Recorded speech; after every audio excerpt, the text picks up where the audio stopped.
clubs are taking their own measures to stem the lightning raids on their poker machines. Belmont Golf Club will soon have a roller-doored enclosure around its machines, ransacked overnight for the second time in a week. We're going to cage our poker machines right in. I'm looking at extra sensors right throughout the club and extra surveillance on the clubhouse. Thieves broke in through a window, jumped a bar and cleaned out the coin boxes of 10 poker machines, all within less than 2 minutes while the alarms were sounding. Police were soon on the scene with a sniffer dog. Light rain, though, covered the getaway tracks. A task force has been mobilised to put an end to the break-ins, which have occurred on the Central Coast, Morisset and Pelican. Police have arrested 2 people after unrelated but similar raids on the East Maitland Bowling Club. A 21-year-old Thornton man and a 17-year-old of no fixed address were picked up last night and have been remanded for court appearances on a number of charges. Police say a number of coins were recovered and have asked the public to be on the lookout for people trying to pass large quantities of dollar coins and 10-cent pieces.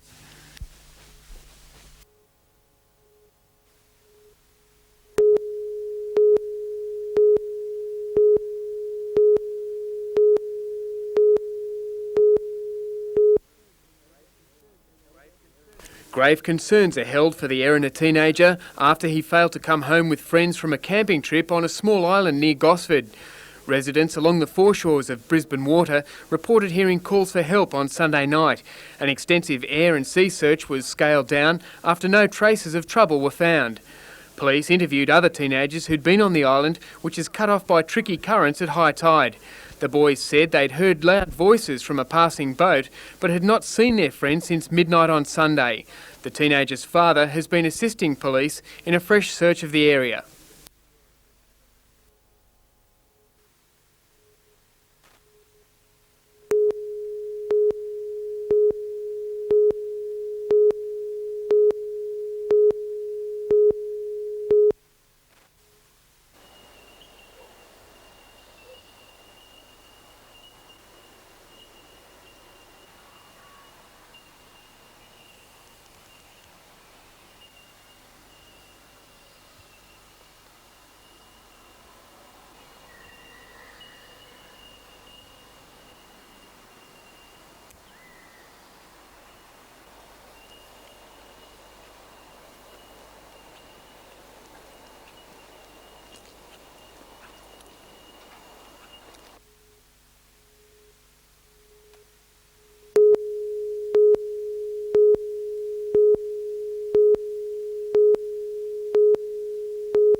The red-tailed black cockatoo is one of a few which has been successfully bred in captivity, although some have been bred by private keepers. The first-time parents have been at the park for the past 6 years after an attempt to smuggle them out of the country. The parent birds were confiscated by wildlife officers in Queensland, and the birds were taken to Currumbin Sanctuary.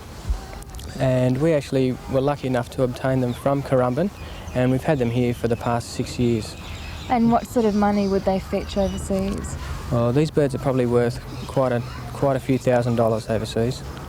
Staff at the reptile park provided the ideal nesting location for the birds, and to their delight, it's been a success. At first we didn't know the actual age of the birds, so it was difficult to know when they were actually going to breed. Last year they did actually lay for the first time. The female sat for the full 30 days, but the egg was actually infertile. The young bird will spend the next 4 months with its parents, and from there its destiny is unknown. But at this stage it could be used in another breeding program.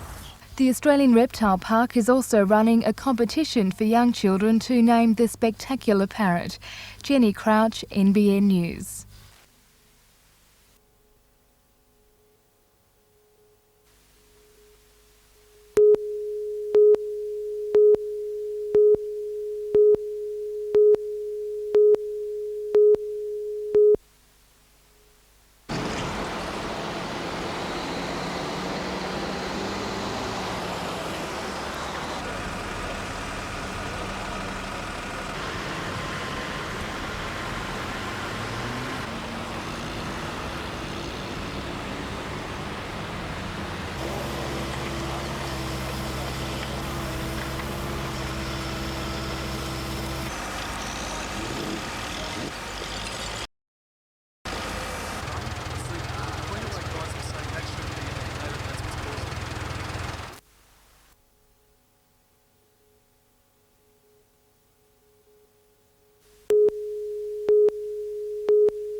Jenny Ann Fetch first picked up a tennis racket when she was 6 years old. Since then, she's been refining her skills and at the age of 15 is ranked number 2 in Australia for the under-16s. Now the left-hander from Cahaiba feels she's reached the crossroads. It's time for her as a Year 10 student to decide between tennis and schoolwork. It's a hard decision. I wish you could do both, but if you want to achieve tennis, you can't really do schooling as well. I think you have to go fully at one to really get something out of it. To help her taste the treats and tensions of tennis and the gruelling schedule of the professional circuit, she'll spend the next 9 weeks playing junior and senior satellite tournaments in Germany and Poland. Her coach of 3 years, John Tessier, will travel with Jenny Ann. While she's not playing matches, most of her time will be spent doing just this, slogging it out on the practice court. Despite how demanding and possibly uncertain the road ahead may seem now, Jenny Ann remains firm in her ultimate goal. I'd like to represent Australia and go as far as I can.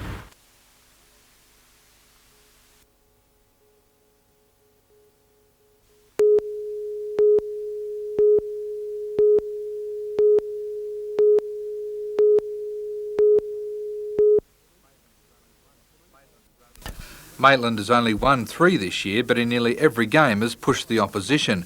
Quite often Dave King leads the charge, and Souths know the damage he can cause. He's a big man and very hard to put down. He causes a lot of trouble in the first round, even though we won comfortably. But if he's playing and we don't contain him, it could get a little bit scary. South, like most clubs, has had a job keeping players' minds switched on, the long season being blamed for a drift in concentration that often causes a slow start in a game. I think you'll find most teams go through a lean period in the season where you get down. You know, you can't really avoid it. You try and vary out things at training, but we concentrate on mind things and getting the boys thinking all the time and just changing the very things at training, and it seems to be working now. We've clicked up another game, so it's very good. Maitland forward Danny Sullivan will line up again this weekend despite a trip to the judiciary last night. He was exonerated on a charge of elbowing. West Wayne Heppel sustained a broken jaw in the tackle. Just one game tomorrow, the remainder played on Sunday. The team in yellow has the home ground. In rugby union tomorrow, Maitland has the chance to get back on the winners list against Waratah. To Aussie rules, the top 5 is clear-cut, but 3 teams, Warners Bay, Nelson Bay and Cardiff, have the opportunity to try and grab the lead. In soccer, Northern New South Wales take on the top Macedonian side, FK Vardar, tonight. That game gets underway in just under an hour's time. And of course there'll be a full round of the NBN Soccer League this weekend, but just one game tomorrow.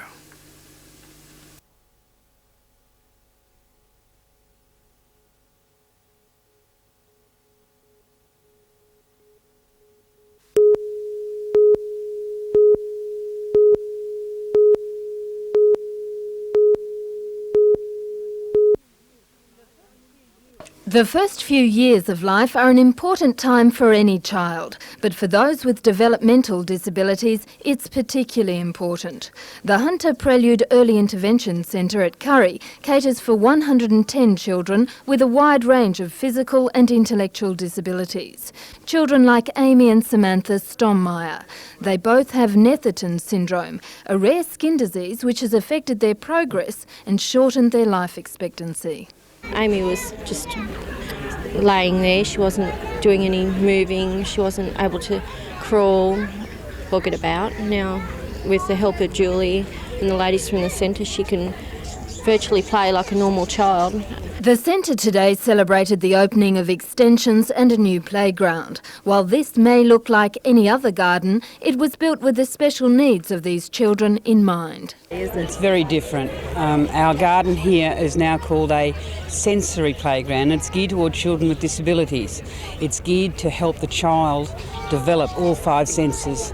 A large part of the project was funded by donations from the Coalfields community. The garden and playroom were built by 10 unemployed men from the Cessnock Skillshare program. The project gave them an opportunity to hone their job skills and in turn created an environment that will better prepare these children for mainstream preschools. Jane Anderson, NBN News.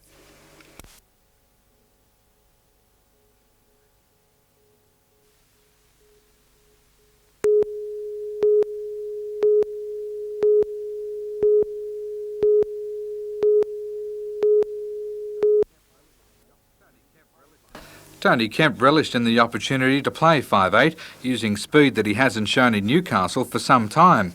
But he also locked horns with a Newcastle teammate. The high tackle certainly tested their friendship.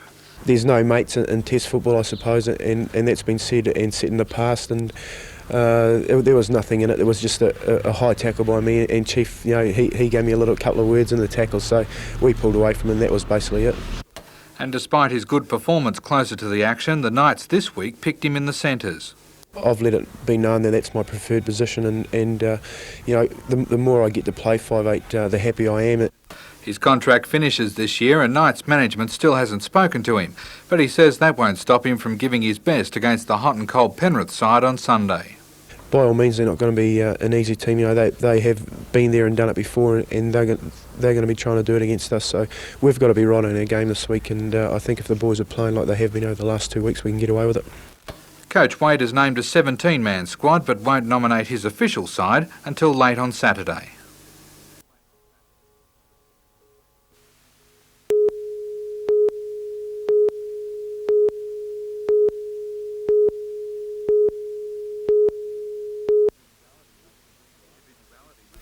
Individuality makes the difference between a good supercross rider and someone who is just average.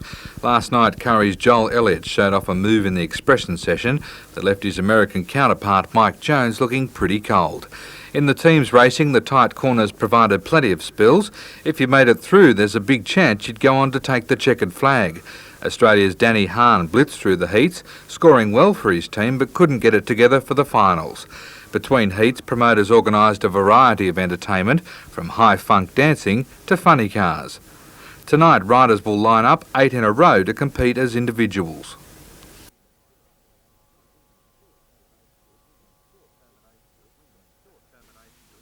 The determination to win is sure to push them to extremes.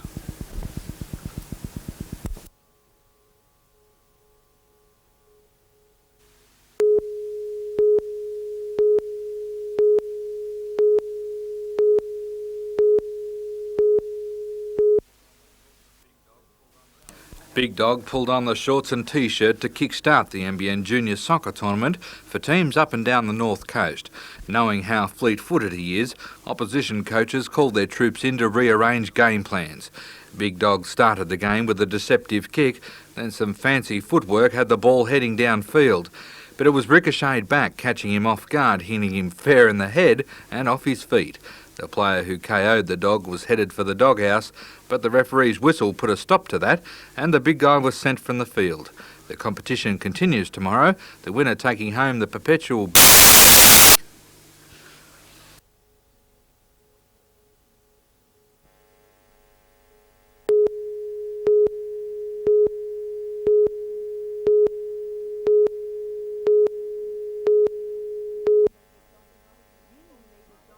Union leader John Halfpenny formed part of the front line in the battle against Jeff Kennett's radical overhaul of Victoria's industrial relations laws. Today, he advised Newcastle's trade union movement how they can stop the New South Wales government introducing what he believes will amount to similar legislation. The whole purpose of the Liberals' policies is to dramatically reduce the standards of wage rates, of working conditions for working men and women. John Halfpenny says the Fay government's proposed changes to the Industrial Relations Act would see workers both out of pocket and stripped of hard-fought working conditions such as overtime. His advice to workers and unionists in New South Wales is to fight like we did, because as a result of us consistently fighting the Kennett government, almost from the day that it was elected, we've now succeeded in destroying that legislation. It doesn't have any impact in Victoria anymore. However, the state government maintains workers won't be disadvantaged by the proposed amendments. Jane Anderson, NBN News.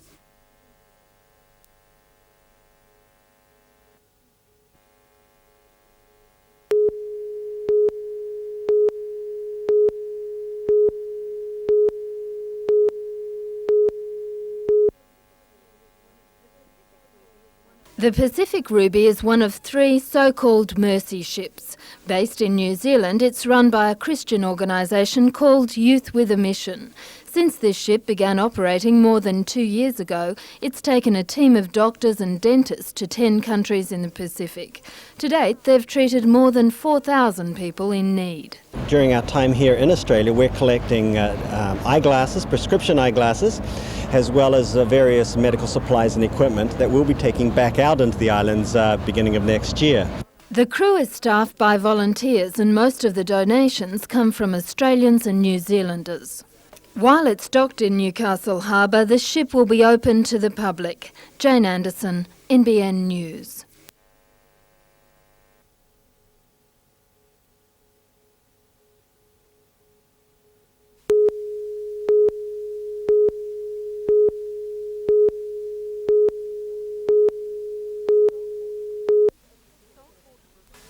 Saltwater Reserve, a popular destination for Taree beachgoers, may become the latest target of a Mabo native title claim.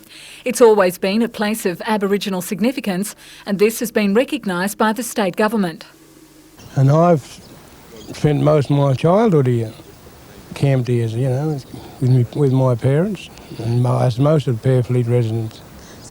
150 years ago, the ancestors of tribal elder Wanda Saunders made an annual trek from the Barrington Tops to camp and fish at the headland. It's this evidence that will be considered when lawyers decide if the local Purfleet branch of the Land Council has a case to go to court. We just want the deeds and titles to come back to the original owners and access to camping. That's all we're asking. But the Land Council is making it clear it doesn't intend to exclude local residents from using the area. Local Aborigines say they only want the right to camp at the headland as they've always done. Manal Ritchie describes recent comments by mining companies and the National Party as hysterical. The rhetoric coming from the likes of Tim Fisher and Hugh Morgans will always be the butt that the boil of controversy and divisiveness will emanate from. It's expected to take about 6 months to determine whether the claim will be pursued in court.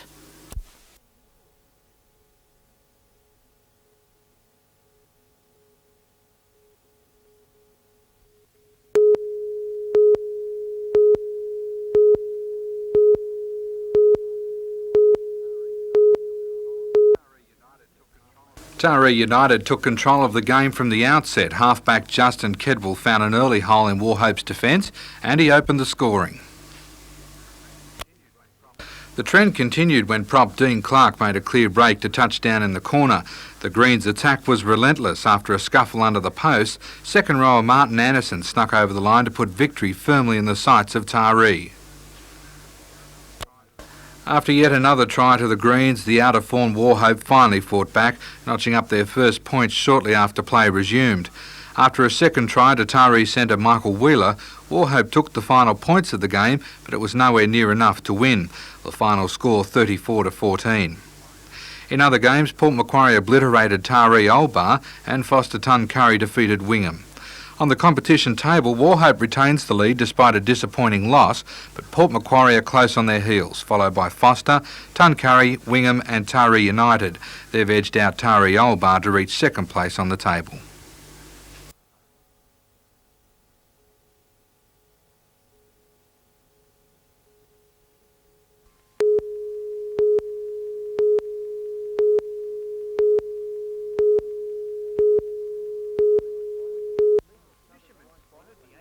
Fishermen spotted the 8-metre southern right whale and her calf inside the port early this morning.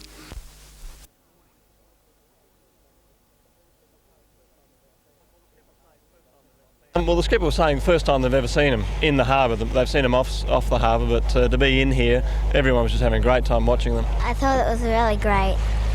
Word travelled fast and it wasn't long before holidaymakers and locals were craning their necks for a peek at the rare and endangered whales, the same as those entertaining crowds off Sydney.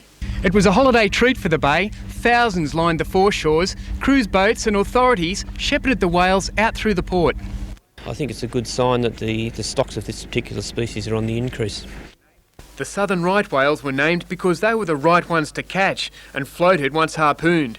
The species was almost hunted to extinction, but now their numbers are creeping back. It's for the protection of the shallow, warmer waters that the mothers and calves migrate from colder southern feeding grounds. The Port Stephens pair headed back out to sea this afternoon. If we can keep people away from them outside the statutory 200 metre limit for boats, then I think there's a reasonable chance they'll stay in the area.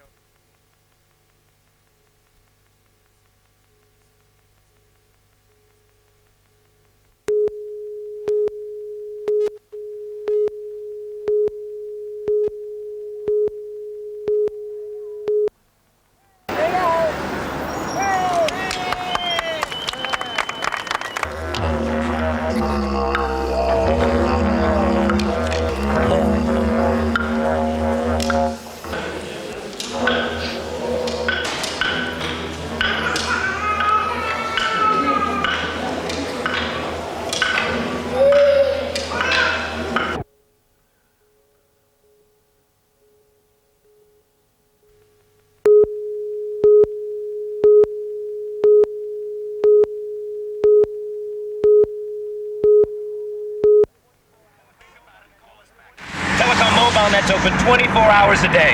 Now that's service. Telecom hopes Chucky won't be the only one raving its performance with the extension of the operating hours of Newcastle's Customer Service Centre. The centre has been staffed during only standard office hours, but now there will be operators handling bill inquiries and booking new lines from 6 a.m. to 9 p.m. 7 days a week. And it's a service Telecom Chief Frank Blunt expects will be heavily used.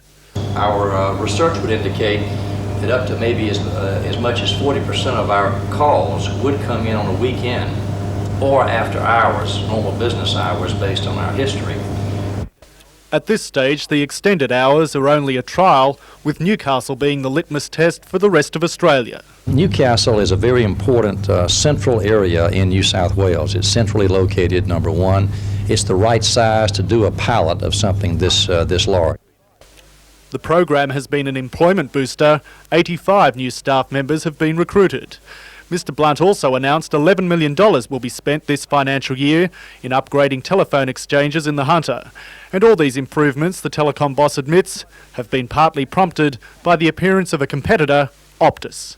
Scott Bevan, NBN News.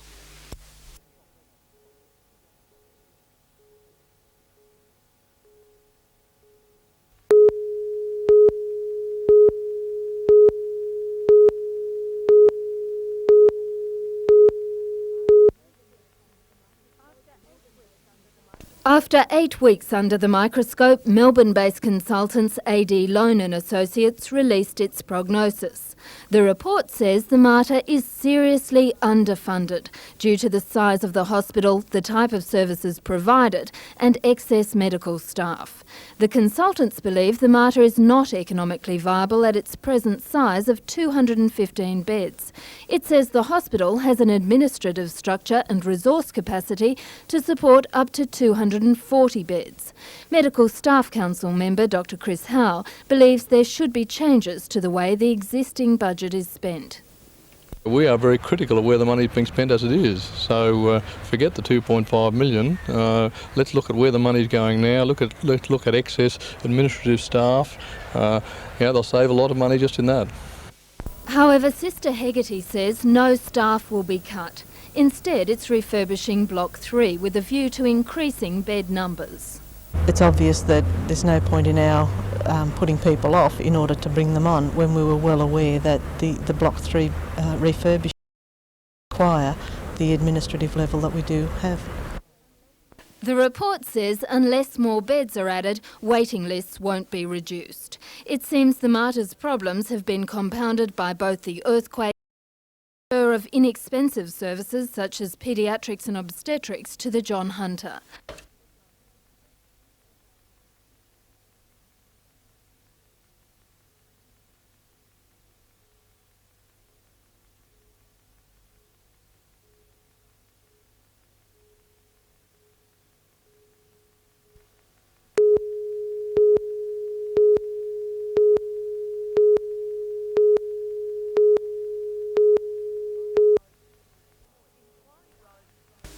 In Quarry Road, Spears Point, 2 large spotted gums once graced the sky over Lake Macquarie, but the trees are now dying.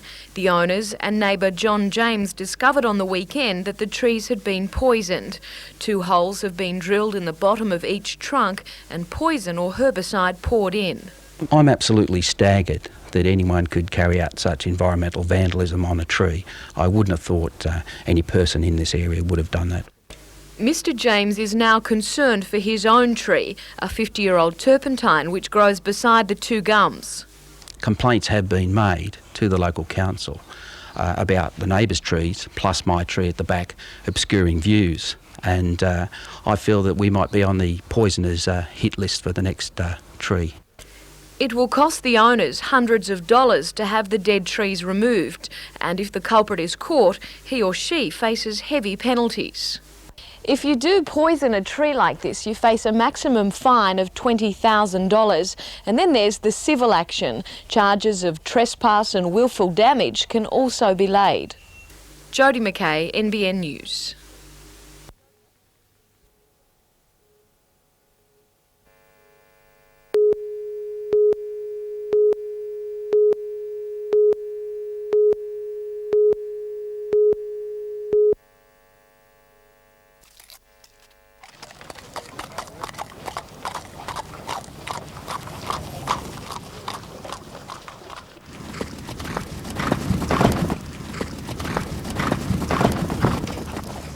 "5 a.m. and most of us are still in bed, but not 20-year-old Elizabeth Glass. She's a first-year apprentice jockey to Newcastle trainer Gary Norman. The other twist to this tale is that where there's 1 Glass, there are 2. A few stables away is twin sister Catherine, who's also an apprentice under local trainer Max Lees. The twins' day begins with stable duties, these less than ceremonious tasks giving the ladies a thorough grounding in the horse business. Then it's out on the track. They finish around 9 a.m, have a break and return to the track between 2 and 5 p.m. for more of the same. It's an 8-hour day at least. It's hard work, requires ungodly hours and nets them a weekly wage of less than $150. So why do they do it? A lot of people think, going around in circles must get pretty boring. But when you're sprinting down the furlong with another horse and you win, well, it's a pretty good feeling. Nothing beats it. Catherine started her apprenticeship a few months before Elizabeth and has 2 races under her belt. Elizabeth has her first barrier trial this week and hopes to wear silks by Christmas. To the ladies, being at the reins is a world unto its own. It's a feeling of freedom, and it's just really nice just to see everything in a different perspective. When you've got your 3/4 pace right and you know it's right, it's really good. You know you've done everything right, and if it's a foggy morning or the sun's coming up, it's really beautiful. Women were first recognised as licensed professionals and therefore allowed to ride competitively against men in 1980. Since then there's been a steady stream of female apprentice jockeys, but as yet none have aspired to the ranks of champions like Mick Dipman and Shane Dye. However, that trend may change, gauging the determination of these ladies to make their mark. Very determined. I've waited a long time for this, and hopefully I can get a good go. How far do you want to go? I'd like to be as good as George Moore. And their dual dream achievement? To ride in the Melbourne Cup with a golden slipper and win. Catherine Lamond, NBN News.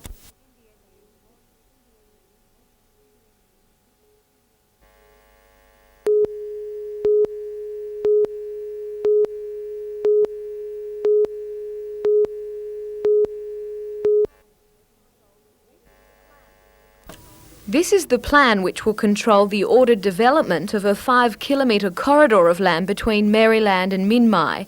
The land is mostly zoned wetland and rural, but within the next 20 years it will be transformed into another Newcastle suburb. So it's the last huge area of developable land, and it's the first time that we've taken on such a major urban release or residential release program like this.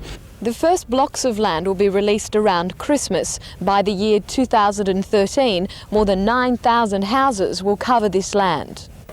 The community will need schools, retail outlets, sporting facilities and transport, all of which are now being planned. The structure plan will be considered by Council on Tuesday night before being put on display for the public to peruse. And it's eagerly awaited. This map, which details the stages of land release, is already in hot demand by developers and speculators.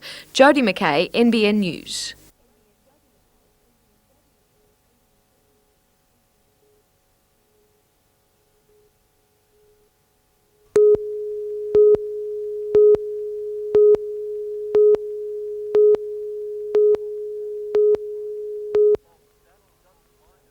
Bob Stadden doesn't mind a bit of a challenge in life. I'm a keen scuba diver, which is a bit unusual for someone in a wheelchair, but my passion is diving with sharks. Today it was time for a new thrill, flying aerobatics at Luscantire in the Hunter Valley. Bob became a quadriplegic 20 years ago when he dived into a pool, but he's refused to be restricted by his disability, taking on every challenge that comes his way. You're dead for an awful long time, so I think make the most of every opportunity. With the Australian aerobatics champion Phil Unicum at the controls, the two adventurers let their hair down with a series of loops, stall turns and spins. Bob's next plan is to have a go at parachuting. He's already tried powered hang gliding. What about aerobatics? Was it worth it? How does that rate with swimming with sharks? Oh, I'd be on par. Yeah, I'll do it again, no question at all. Yeah, I'd love to go back up. It was great. Peter Ryan, NBN News.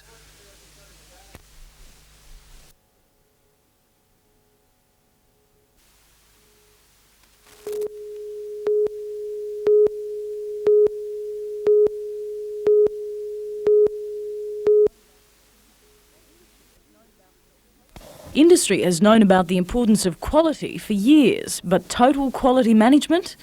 In Newcastle today, people from all sectors of the community gathered to discover what it's all about.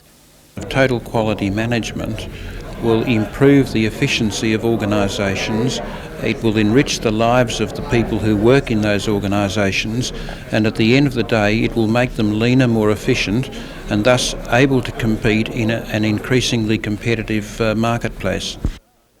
Sponsored by the NRMA, it's a concept being promoted by the Australian Quality Council, which is setting up its first regional branch, the Hunter Quality Council. It's an organisation Barry Goldstiver believes the region should embrace. It's very important for the development of the competitiveness of hunter industry that they get aboard the quality movement.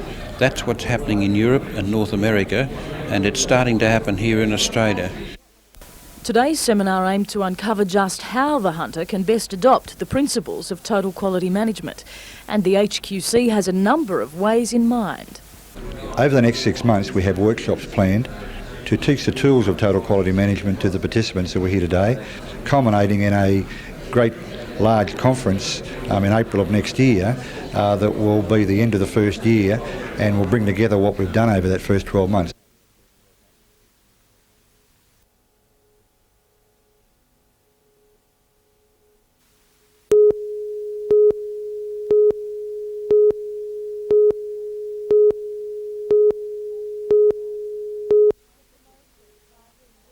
The promotion, titled Women and Heart Disease, was run in May this year and hoped to dispel the myth that heart disease is a problem only men have to worry about. The Heart Foundation says it was impressed with the local program, which focused on the need to stop smoking and undertake regular exercise. What we were trying to do with the campaign this year was to tie up the fitness and non-smoking message. Some of our early research work surprised us in indicating that a high proportion of young women who attend aerobics classes actually smoke, and our early research indicated on the coast it was as high as 1 in 6. Health officials say the benefits of exercise are endless. They say we'll have a lower blood pressure, a higher sense of self-confidence and, importantly, lower the risk of heart disease. Organisers of the scheme are thrilled with the results. Coast fitness centres recorded a 15% increase in attendance during the campaign. The Central Coast Area Health Service will launch another campaign later this year, which will specifically target smoking. Jenny Crouch, NBN News.